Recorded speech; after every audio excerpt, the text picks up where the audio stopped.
So how did the candidates do? Governor Romney endorser Donald Trump joins us by phone. Good evening, Donald. Good evening.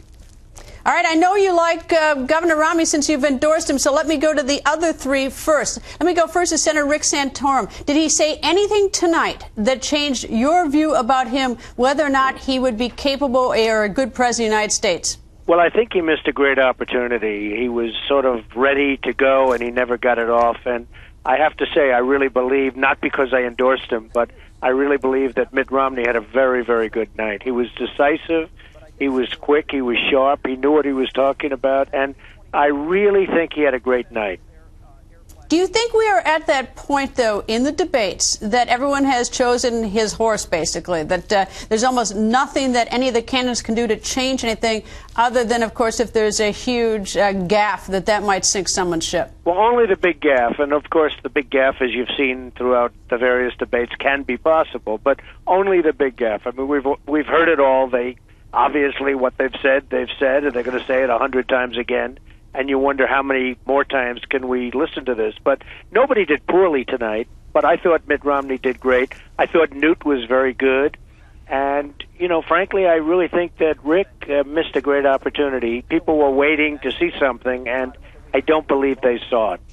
What do you think people were waiting for? What is it that you didn't see?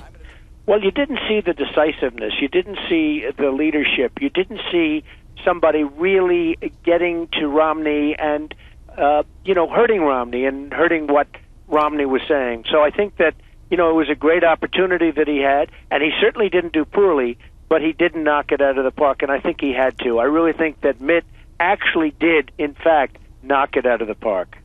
All right. In terms of being decisive, I mean, he was decisive about his view, whether you agree with it or not, on issues like fractured family, Iran, Syria. I mean, he was quite decisive. Is it that you think that he just didn't land a blow on Governor Romney? Is that it? Not a blow. I mean, there wasn't a blow. It looked like there were some moments where he was about to, and it just never happened.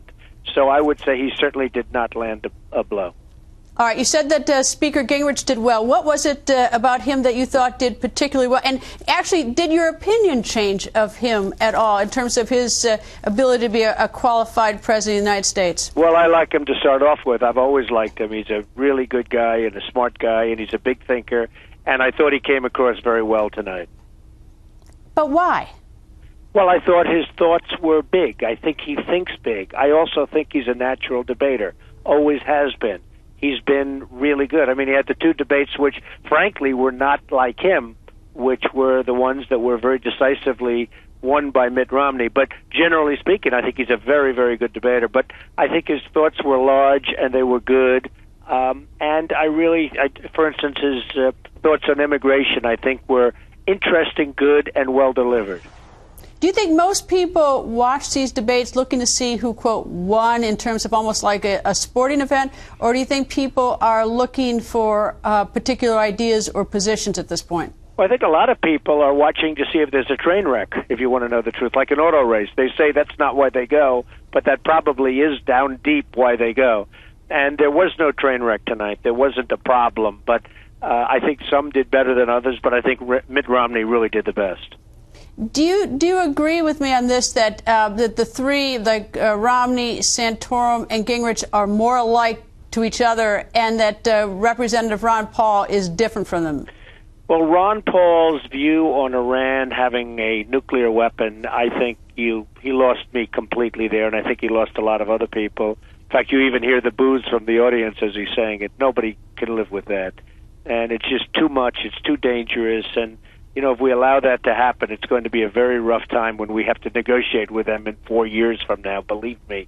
So something has to be done. And his views on Iran really, I think a lot of people get lost when he starts talking about Iran. I think it really, really hurts him and his credibility. No one wants to talk about war. We're a little bit war-weary, having spent years in Afghanistan and Iraq. However, it's like the three men on the stage, with the exception of Congressman Ron Paul, did not think talking was a solution, and they did not think that sanctions were working. So, do you think that those three will be taking a military action if they are president of the United States against Iran? Well, certainly it would sound that way, and I'm not sure that that has to be done immediately because sanctions do have at least an impact, maybe not as major an impact as you'd like. And, it's sort of interesting. If we had the right negotiator right now in office, which we don't, you don't have to go to war. We have all the cards. We have every single card there is, and the right person would get them to the table and get every single thing you'd want without the war. And look, there's nobody more conservative, and there's nobody more, let's say, militaristic than Donald Trump. I can tell you that right now. But, you can use that military. They are in big trouble. Saddam Hussein totally outplayed his hand. He overplayed his hand. Gaddafi overplayed his hand. They see that in Iran, and you know what? It's going to happen to them unless they come to the table. And if you had the right leader, you would have them at the table right now without having to waste lives and billions of dollars. All right, so assume that we did have them at the table. What in the world do you think it is that we could offer them to persuade them, to convince them, to scare them, or whatever it is for Iran to step down on a nuclear weapon development? Survival. It's survival. That's what we offer them. It's pure and simple. A horrible thing to say, it's survival. They won't survive. I mean, they are in deep trouble if they carry it. And I've said before, I think Obama will go to war with Iran because I think he views it as good politically, and that's pretty sad, and it's a pretty sad thing to have to say. But I think he will absolutely go to war with Iran. I think he views that as a positive from a political standpoint, and I think he's just waiting for the right moment. And I think Iran better be damn careful because they are overplaying their hand just like Gaddafi and just like Saddam Hussein. Ronald Reagan won the Cold War by, basically scaring them and saying, why don't we win that? Right. By the way, Greta, he won it by toughness, by strong military and toughness, without having to really use the military. And I'm afraid, with the kind of leadership we have, we'll probably have to use the military, and we can make a much better situation and a better deal without having to do it. All right. When you talk about doing something military, and this takes a little bit aside from the debate tonight, is that I had Ambassador Bolton on, and he said that if there is military action, if Israel takes military action against Iran, that they can essentially expect that they will try to incinerate Tel Aviv and that they can reach Tel Aviv. I mean, it is much more than just let's go to war. I mean, there are huge, significant strategic decisions to be made. Well, that's why I really think that you can do it through toughness and through strength. We have all the strength. We have all the cards. And I guarantee you they're sitting back in Iran, whether they're crazy or sort of crazy or not crazy at all, they're sitting back there saying, wow, this is going to be bad. And just tell them, take a look at what happened to Saddam Hussein with his great rhetoric and Gaddafi with his rhetoric. You fished him out of pipes. You fished him out of the sewer.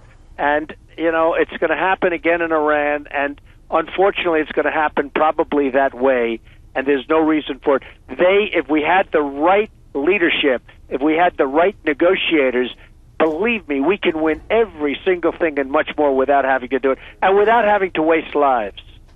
Well, what's interesting is that, the UN inspectors, they have left Iran. They said that was a failure in effort to try to work out something, the nuclear weapons, inspect their sites. That's the first thing. But secondly, in terms of war, President Obama has been quite aggressive with drones, going after Osama bin Laden. So, I mean, I'm not so sure, what you're expecting President Obama that would do differently from the four men on the stage. I guess three, because Congressman Ron Paul has told us what he would do. Right, but how different is it what every single one of those men would be doing? Well, no, what I'm saying is that I think that, if we're listening and hearing correctly, they would not give long periods of time before they went in there, and I'm not saying that's wrong. I'm just saying that before that happens, when Iran knows that's going to happen, it is over. You look at their obsolete ships, they're talking about all the nonsense, and then you look at their ships, and I, knowing very little about it, can tell you those are old, obsolete ships that they have. Everything they have is third rate compared to what we have, including numbers. And they don't have a chance. And somebody has to say, folks, you're overplaying your hand. We're going to give you a little bit of time, but you're not going to have any nuclear weapons, et cetera, et cetera. And, of course, no matter how strong we are, when you go to war, there is risk. You talk about Israel, and you talk about could they get lucky or could they hit? I mean, bad things can happen with war, not always positive, some very negative things. So I'd love to see, through total strength and total toughness, a negotiation where they don't produce the weapon, and I think you can do that if you have the right leadership, if you had the right negotiators, which we do not have right now. All right, we're less than a minute left. What is your explanation for why Governor Romney is not soaring way ahead of the polls in Michigan? It's his home state, and he's now, at least the polls show, that he's a point or two or maybe even more behind Senator Santorum. Why isn't he moving the dial? Well, actually, the polls are now showing that he's leading in Michigan, and, you know, a few days ago he was 10 and 15 points behind, and now he's leading. And I will tell you, I've done a lot of radio shows out there and a lot of shows out there, and hopefully it's made an impact. Mitt Romney's a good man. He's a strong guy. He knows what's happening. He'll protect us against OPEC. He'll protect us against China, and he'll do a good job with Iran, whatever that job may be. And I think he's going to win in Michigan. And the polls are actually showing that now, all of a sudden, he's winning in Michigan, and he's also winning in Arizona. And I think it's going to be very interesting to see what happens. Donald, thank you. Okay, thank you very much, Greta.